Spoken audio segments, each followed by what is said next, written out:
Hello, everyone. Welcome to lesson 2 on our Writing Task 2 series. Today, we're looking at feedback on essays to highlight the importance of task achievement, task response. In the first video, we looked at how to write an agree-disagree essay and really give a good task achievement response so that you're getting the best band score for this important criteria. And in this essay, let's take a look at some feedback on 2 different essays. We're going to look at 2 different essays written on the same topic, an agree-disagree essay. And as we continue, I'd like you to decide if we're looking at a band score 6 essay or a band score 8 essay. So which one is it? I've chosen 2 essays written by my own students to highlight how the band score 8 student managed to get a higher band score through good task achievement. Here is the essay title.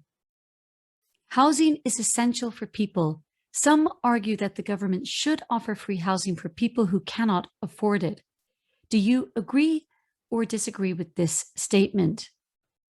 As we learned in lesson 1, when we have the essay title, it's important to study it for a couple of minutes to understand your argument. Do you agree with free housing provided by the government, or do you disagree? So you need to take a stance one way or the other.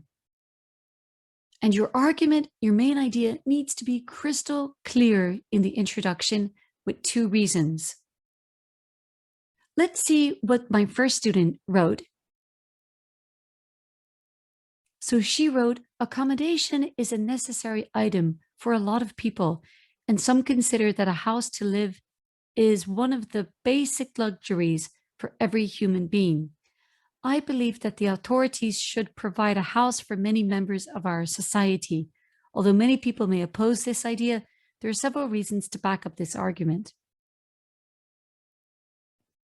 Take a look at this introduction and make your own decision. Is this band score 5, band score 6, or higher? Well, first of all, the student has written a background statement. And as I said in the previous lesson, it's not necessary to write a background statement, and it's really just a waste of time in this case. The other thing is that the student has said, well, accommodation is a necessary item, and some consider that a house to live in is one of the basic luxuries for every human being. So this word necessary item is an absolute contradiction to the word luxury. Luxury is something that is more than necessary. So that first sentence doesn't make sense. It's not coherent. The other thing is that the question itself asks about free housing for people who cannot afford it, but the writer refers only to a house for many members of our society. It doesn't answer the question because the question is not about every member or many members of society. The question is about people who cannot afford housing. So that doesn't bode well for the answer. She then says, although many people may oppose this idea, there are several reasons to back up this argument. But she doesn't exactly say, well, what those reasons are. And as I said in lesson 1, you need to provide reasons for your idea. Overall, the writer's introduction is vague and her main idea is unclear. We know that she believes that the authorities should provide a house, but for whom and why? So she doesn't really give reasons for her opinion. So in terms of task response, this is a very weak introduction and doesn't merit more than band score 5 or band score 5.5. Let's look at my other student's response. It has been discussed that governing powers ought to provide free accommodation for people who could not buy their own house. I fully agree with this plan because it will prevent homelessness and reduce poverty for a sector of society. So in this case, there's no boring background statement. What the writer has done is she's absolutely reformulated the main statement in the essay. So it's really a very clear reformulation. She's then used "I fully agree with." That's a clear key phrase. We know that she absolutely agrees with this idea. And she gives two very clear reasons. Also, she refers to the prevention of homelessness and reducing poverty for this sector of society. Those are the people who cannot buy their own house. So we know her opinion and we know the two reasons for her opinion. It's a very straightforward introduction. Overall, the introduction is really clear and her main idea is specific with two reasons. So in terms of task response, she definitely deserves a much higher band score 8 or 9. Now let's look at main body paragraph 1. The first student wrote, "Some people are ill, disabled, or have very large families. For example, my friend Frank is a father who has been sick for years and he is unable to work. His mother is the only one of the family who can work because all of the kids are all studying at school. The rent is a heavy burden for Frank, so that they need to move every year from place to place. In that way, the children cannot have a good educational environment. Some examples demonstrate that some families do need help from the government to offer free housing." So in this paragraph, the topic sentence is not clear. I don't really see a topic sentence. There's just a reference to some people who are ill and disabled with large families. The other thing is that the story about Frank, the father, is confusing. We know that he's sick and he doesn't work, but the rent is a heavy burden for him. But it's the mother who's working, so it doesn't really make sense. If Frank is not working, how is he paying the rent? There's also a reference to education, but why? The topic is about free housing. It's not about education. Here, the student has completely gone off topic. He's talking about education rather than housing. The other thing is that the writer goes directly into the example after the first sentence.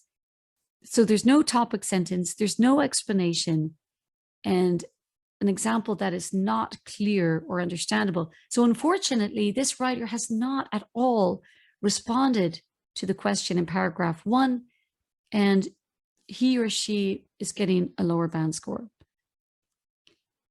If we look at my other student's main body paragraph 1, she wrote, "Firstly, free housing immediately prevents homelessness. Once the government provides accommodation to people who can't afford it, an entire family is off the streets. Social welfare housing in London City provides council housing for people who can't afford to buy their own homes.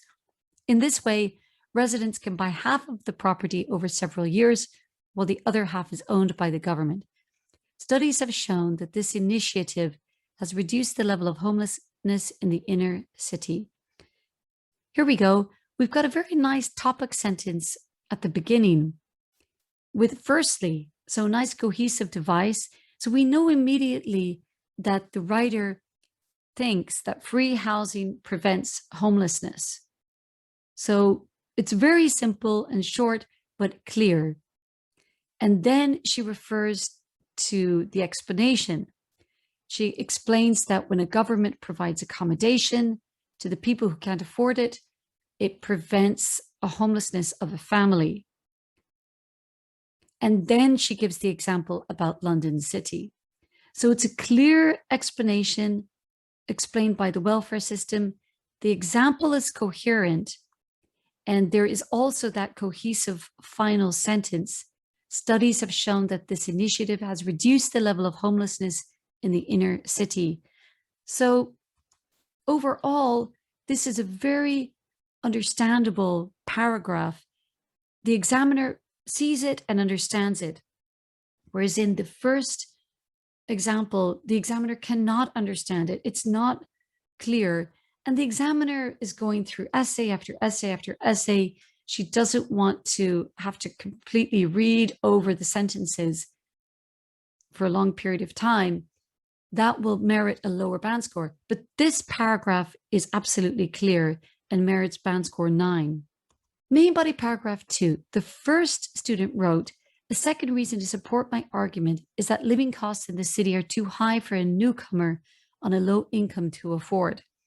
For instance, my sister Sandy graduated from a university last year, and she started a new job in Taipei.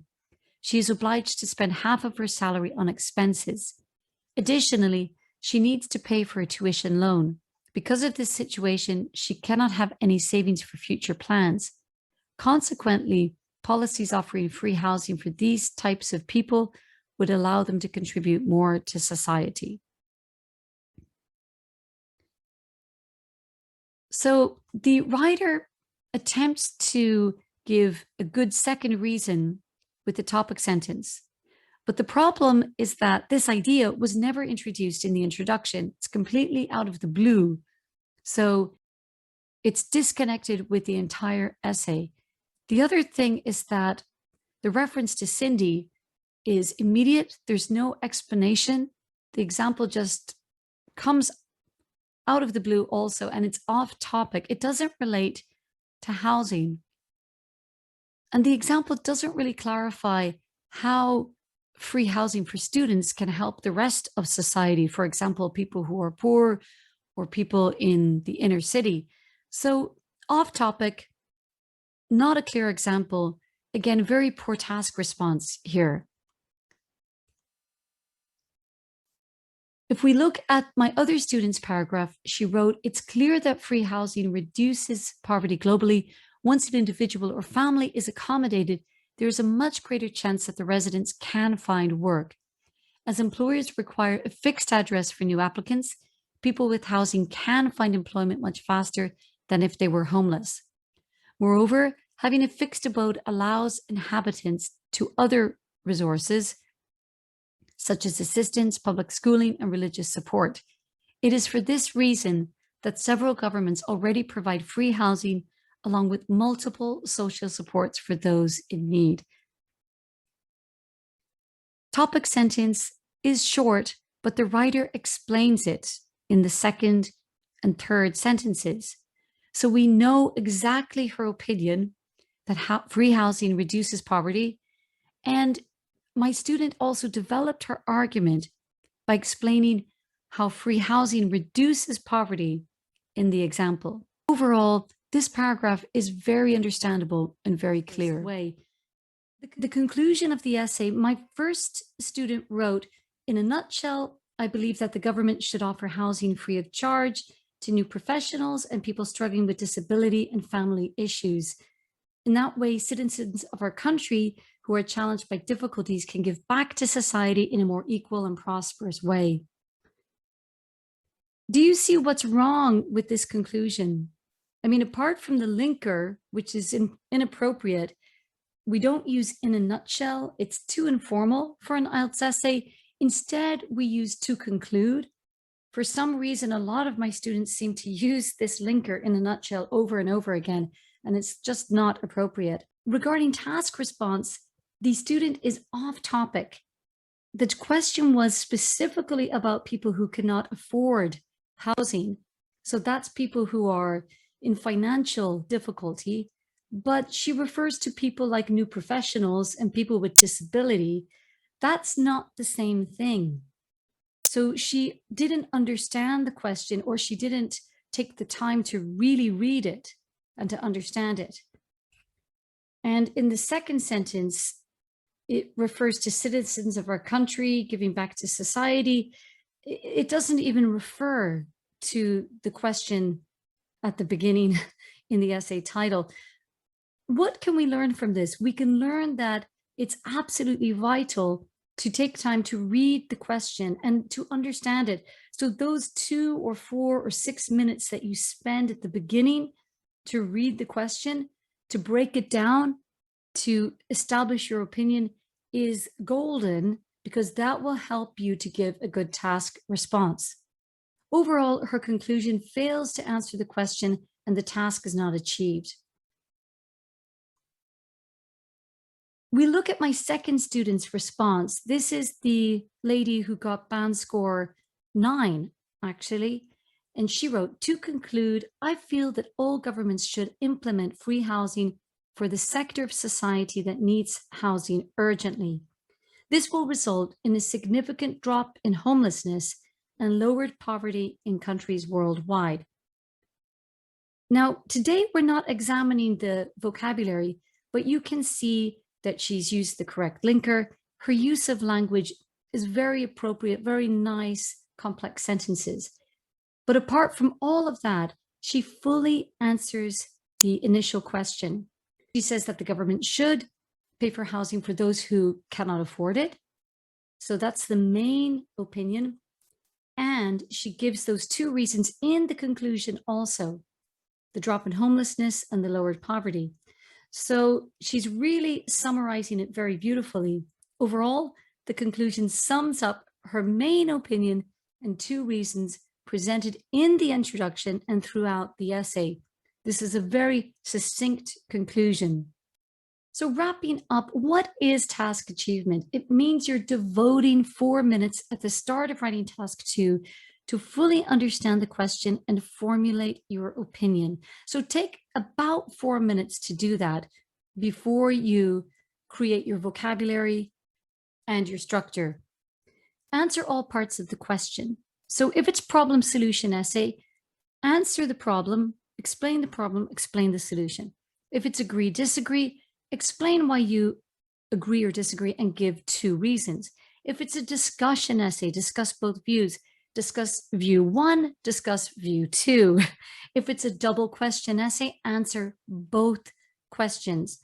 If it's advantages, disadvantages, discuss the advantages, discuss the disadvantages, and explain which one outweighs the other. That is task response. Fully develop your idea with a simple topic sentence, something very clear explanation, and an example that is understandable to the examiner. Make sure that you use the same opinion or main idea throughout the essay. That way your task response is equal in each part and consistent. And your conclusion is a summary of the essay's main ideas and reasons. So you must refer to each component of the essay in the conclusion. That's it on task achievement. In our next video, we'll cover lexical resource. Stay tuned and see you in lesson 3. Thank you. Bye.